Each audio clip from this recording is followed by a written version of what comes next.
This is the Hypothetically Sound podcast, hosted by Alec, Randy, and Xavier, where we take a hypothetical look at the world around us, exploring the what ifs, maybes, and how comes. Join in on the unfiltered, raw, and real conversations as we explore the world around us. Welcome back to Hypothetically Sound. We hope you are having a great day. As always, I am one of your hosts, Randy, joined by the other host, Alec. Yeah. And we are continuing our journey on Apple Music's top 100 albums of all time. Sure are. And today we're stroking it. We are stroking it with the Strokes. We are on album number 68, which is This It by the Strokes. Again, Is This It by the Strokes. May have had a stroke there. It's fitting. Very fitting. So, Alec, this is an early 2000s rock band. 2000s rock's kind of our jam. Did you know about the Strokes coming into this? A little bit. I knew that they were they're universally loved. Yeah. Right? Like, I don't think I've ever heard anything bad about the Strokes. Mm-hmm. Like, I don't think I've ever heard it say they didn't like the Strokes. Mm-hmm. I've heard some say they're okay, but otherwise, I haven't heard anything negative.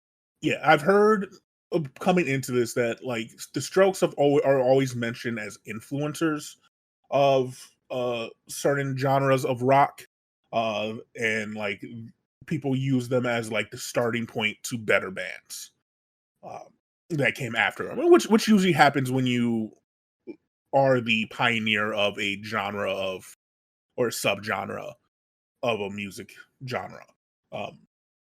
And so, for you people at home who do not know who the Strokes are, I got you a little bit. Like we said, the Strokes are rated number 68 on Apple Music's top 100 albums of all times. Their album Is This It was their debut album. It was released in 2001.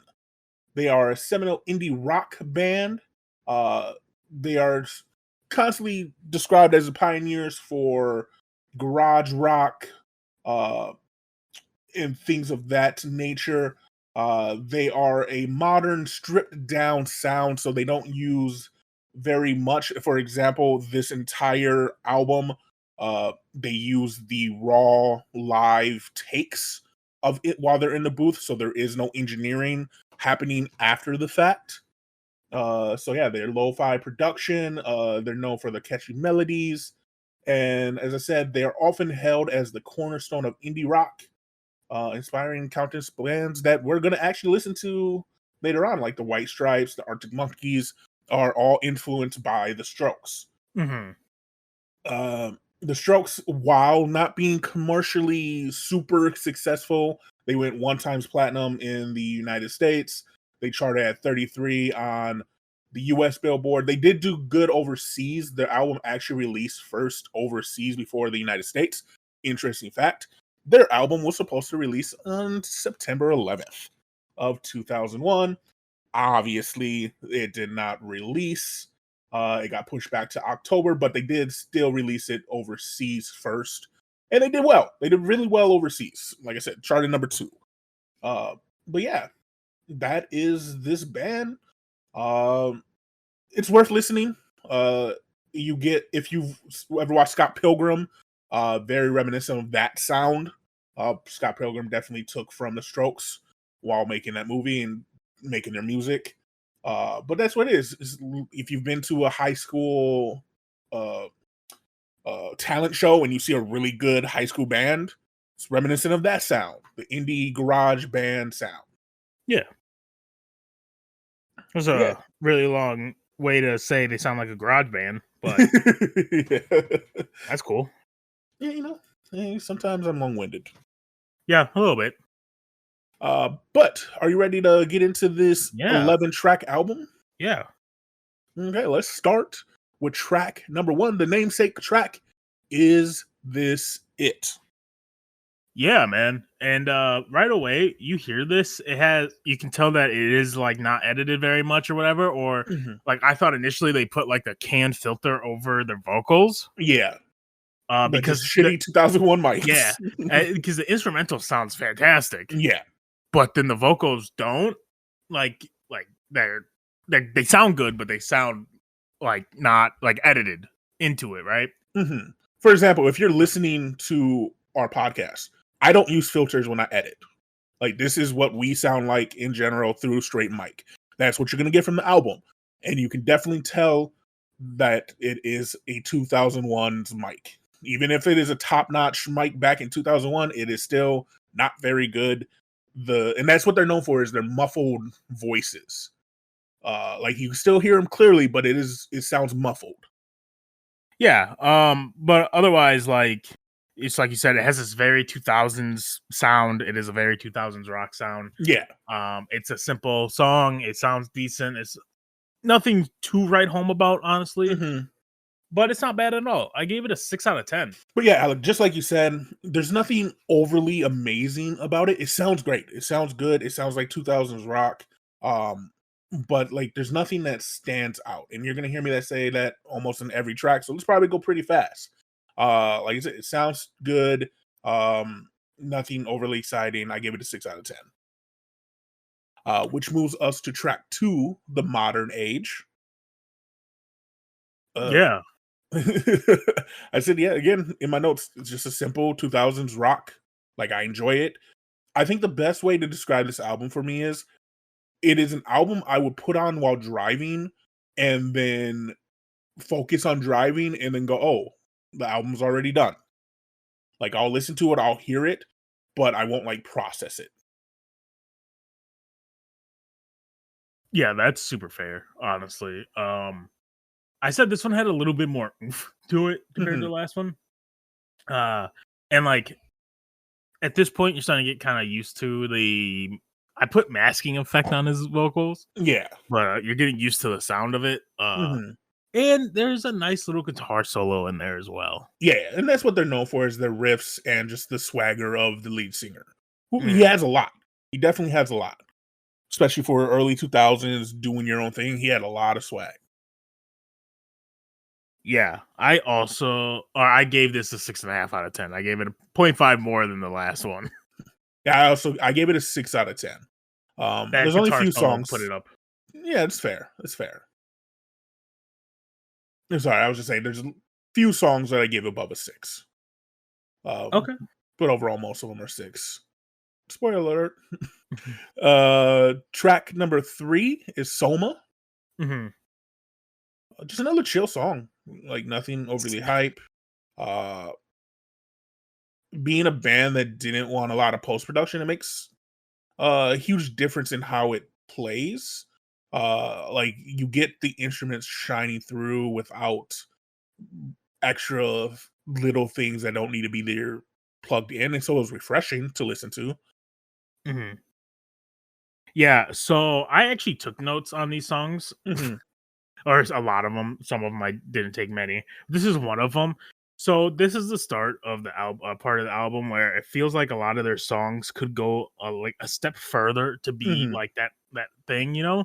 Yeah. Like, and this is a reoccurring theme. I really like the verses of these songs, but the chorus just doesn't match as much. It either mellows down the whole thing, or like it just doesn't live up to like the build up the verses do.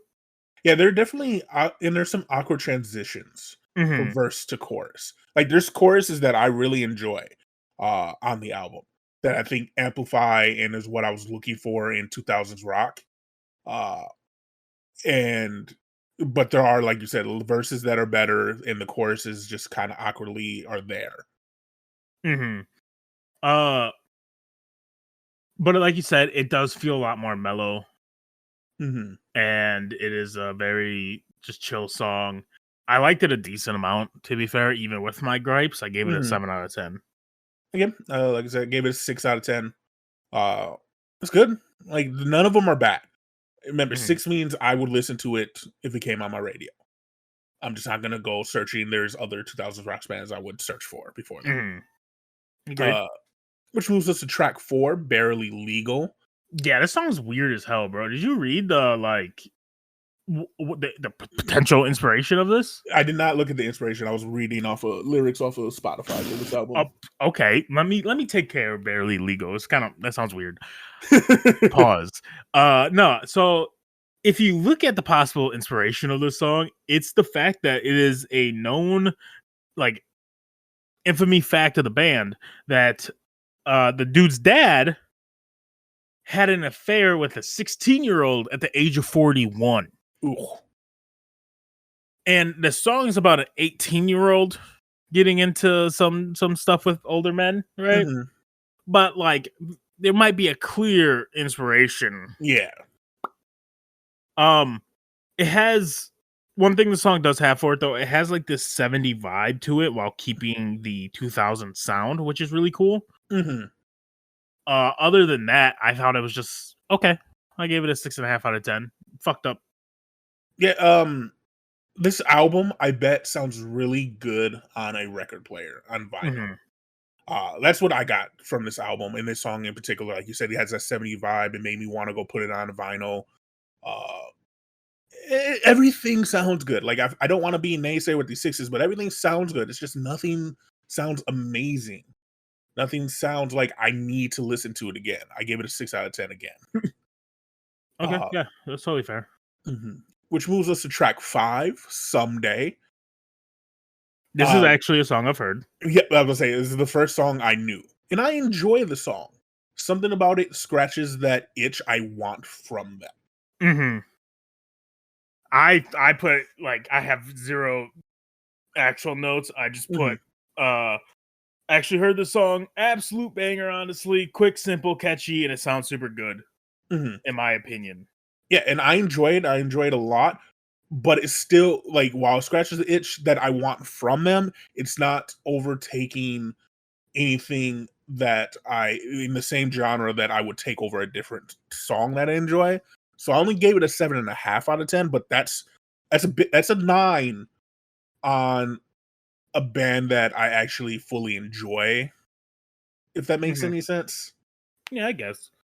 I gave it an 8 out of 10. Yeah, that's fair. Like I debated the 8. I really did. Yeah, it's just it's a good song. Go listen to it. Mhm. In my opinion, it's great. Yeah. Uh then we get to Alone Together, Mhm. and the song starts with some like killer fucking riffs, dude. Like off rip, you just get into this like riff that's insane. It's draws you in for me at least. And then like this is the one song where I felt like that canny voice, like vocals, Yeah. made it sound in like incredible. Mhm. Like I super fuck with just this sonically. Yeah. Like it sounds good. It sounds like music I enjoy.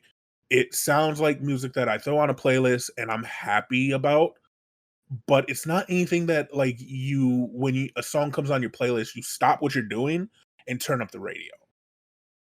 And that's this entire album for me. I keep saying it over and over again, but I just want to like hit it on the head. It's good. It is good. It sounds good. I get their influence. I get like why they're popular. It's just something is missing, and maybe the later albums they find that missing component, and I have to listen to more. But for this song in particular, I gave it a 6 out of 10. I gave this song an 8 out of 10. I tied with Someday for me. I thought the riffs were absolutely killer. No, yeah, that's fair. Anyways, that moves us on to the next song, which is Last Night. Yeah, yeah. And this Uh, is just a I'm sorry, do you no, want to go go ahead. first? I was I gonna was say just this is oh my goodness gracious, look at us not being in tune. Go ahead. Thank you. Yeah, this is just another case of me liking the verses of a song way better than the chorus. Mhm, Uh it does have a nice guitar solo though. That brings me back into being mhm. interesting for me. But otherwise, like besides the last night way he hits last night in the beginning of verses, like it's just okay. Yeah, Uh I thought the drummer was super good in this one. The guitar was super good in this one. Uh, but I made a specific note that the sound is starting to blend, and so it mhm. was a break time. I took a break here because the sound was starting to blend.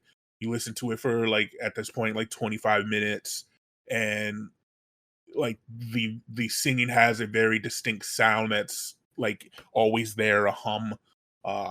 even the instruments and the melodies they chose are very similar for the most part, just because that's their sound. And so it started blending together. But it's not bad. Like, it's not bad. I gave it a 6 out of 10. Yeah, I gave this one a 6.5 out of 10, Hmm. which moves us on to hard to explain. Yeah. This is a more of a poppy rock song.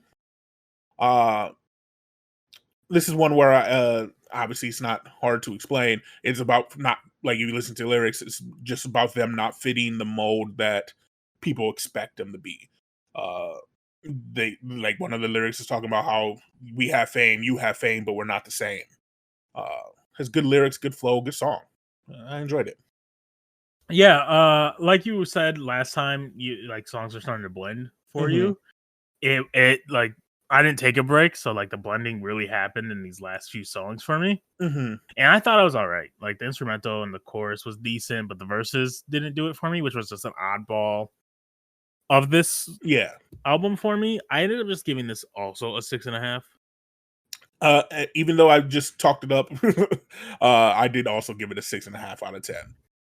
Mm-hmm. But I also taking a break definitely probably saved the end of this album for me.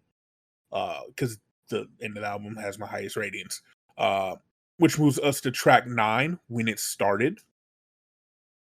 It gives me a funky electric feel. Um, and I really enjoy the chorus in this one. Mm-hmm. I'll be honest, it all again started blending for me. That's Hmm. pretty much the exact same notes. Things started blending. No, that's fair. But yeah, no, I thought the chorus was really catchy and it transitioned well on like some songs. And I said the funkiness that they got early on was a nice little change from the other songs. I did give it a 7 out of 10. I gave this one a 6 out of 10, which moves us to the penultimate, Hmm. Trying Your Luck. In my opinion, the instrumental carries on this song, Oh yeah. but this one's better than the last two for me, for Hmm. sure. And it has a super solid guitar solo on top of it, which I'm into. Like, if you want points added to your thing, add a guitar solo. Hmm. Clearly, that's all it takes for me. I'm a simple man. Yeah. You play guitar, you get half a point to a point. Hmm. So, Yeah, no, the guitar was the star of this song. Like you said, there's a solo in the choruses. Uh the guitar has a nice little whine they end after each riff, and it just gives it a fun like twist. And it's only in the chorus that they do it. mhm. But it's really good. I gave it a 7 out of 10. I also gave it a 7 out of 10. To which takes us to Take It or Leave It, the final song of the album. What Yeah. did you think of it? I thought this was the most aggressively sung song. Mhm, While the instrumental isn't aggressive at all in any of the songs, this is definitely his most aggressively in your face singing. mhm. And I thought the guitar sounded very like video gamey, so it didn't like really match the voice and how he was singing. So it was a little like not on the same page for me, but it Okay. didn't take away from the song. Yeah. Yeah, I give it a 6.5. a 6.5? Okay. Yeah, I thought, it was just solid overall, like you said, it was way more aggressive than probably anything else Hmm. on this. It did kinda give me that, like, what I wanted where it gave you that, like, amp up a little bit, Yeah. on it. And of course, it does have a guitar solo, so you know it gets an extra half a point to a point. Anyways, with that being said, I ended up giving this a 7.5 out of 10. Yeah. Like, and so like looking at the album in general, like, is this it? Is an album, and there's a reason to put on this list. It's an album that captured a moment in time. Early Mhm, 2000s, it was minimalist production and catchy melodies that really did bring indie rock into the mainstream. Uh, and what it did and why it's on this list and why it's so high is it paved the way for a fantastic generation of bands. Like so many bands spawned because of the Strokes. Um, mhm. like if you enjoy 2000s music, this is a nostalgic album to listen to. While my ratings are low, it's because there's nothing there's no emotional grab for me. There's no anything that makes it top tier for me. But that's not saying I don't understand their place on the list. I'm actually very okay with their place on the list. Yeah. Just their influence on rock and on indie, on garage bands is undeniable. With all of that said, just with my rankings and everything, it is a 6.25 out of 10. It would go on a playlist. I just wouldn't search it out or turn it up. I would be okay if it popped up while I'm listening. Yeah, I ended up giving this a 6.9 out of 10. Nice. And again, that's like you said, I see why this is on the list. Although, like, my score might be a bit low, it feels it's an overall solid project. Yeah. And I think anyone who likes rock would enjoy this. Like, again, I understand why this is a universally liked band. It is a decent sound, and it's like you said, this captures a moment in time, because I bet in the 2000s this was insane. Yeah. But the fact that we are 24 years later and we've experienced many forms of music up until this point, it just sounds all right. So yeah, I think it 100% rightfully deserves the place it's in, and deserves to be on this list. Even if it was even a little higher or lower, I think no matter where you put it, it would be a fair placement, just based off of the fact that this is a genre defining band. So hell yeah. Yeah, no. And so that was Is This It by The Strokes. I'm 68 on Apple Music's Top 100. We hope you guys enjoyed. But before we sign off in our normal way, it is that time of the episode where, Alec, you give the people what they want, and that is a shout out. Yeah, shout out to people who pay for their stuff. But I'm bringing this up because if you pay for your anime, I'm not going to say that piracy is okay, right? Yeah. But recently, Crunchyroll has essentially monopolized the anime industry, and they've already been known for being dog shit. Yeah. Towards their creators, the creators and stuff. If you want to support any like things you watch, look into the businesses you put your money into, bro. Because, like, again, just I watch anime and I read manga and stuff. If I need to support an artist or a series I like, you might as well just go out and buy like the source material from it, because they get more of the profits. While people and things like Sony, Crunchyroll, I think are actually the same, will siphon most of that money for themselves, and they fuck over people. And now that Crunchyroll has monopolized anime, they've raised their prices and done all this other stuff, and it's kind of a bummer. But we're seeing it happen everywhere with like HBO Max and Netflix and all them slowly becoming one. Yeah. It's gonna happen to major streaming services soon. I just wanted to bring awareness to that, because in most cases there's alternatives. Like, for example, on not like the sticker mule thing, like there are plenty of different sticker companies to go through. And then even with anime, there are other alternatives to using Crunchyroll. So just know, like, if you care about art and its artists, just look at where you're paying and who you're paying, and seeing if they actually take care of their artists. Not just their artists or their actors or whatever, any of those and their guys. employees, and you want to just make sure that they're also being fair to you as a consumer. True. Because at the end of the day, you're what carries them. Like, we're free people. We deserve respect from major companies, and so not saying piracy's cool or anything, but like, if you ever decided to put on the hat, I wouldn't blame you. Yeah, Google's free. Google is free. But with that said, again, we thank you for listening to this episode, listening to the shout out. We hope you enjoyed. We have 2 more episodes coming out in the week of September the 23rd. So on the September 25th, we are dropping Dummy by Portishead. And then on September 27th, we are dropping The Queen is Dead by the Smiths. And that is actually the last 2 we are dropping until November. During the month of October, we are doing a fun project. We are doing the Hypothetically Sound Anthologies. anthology series where we are going to take uh, other people's stories that we have permission to use, horror stories, mystery stories, thriller stories, and we are adding music and reading them and making an anthology series along these stories. And we're going to drop 1 or 2 a week all of October. So look, I'm looking forward to it. I enjoy what we're doing. We hope you guys will enjoy that as well. Anything to add, Alec? No, not much.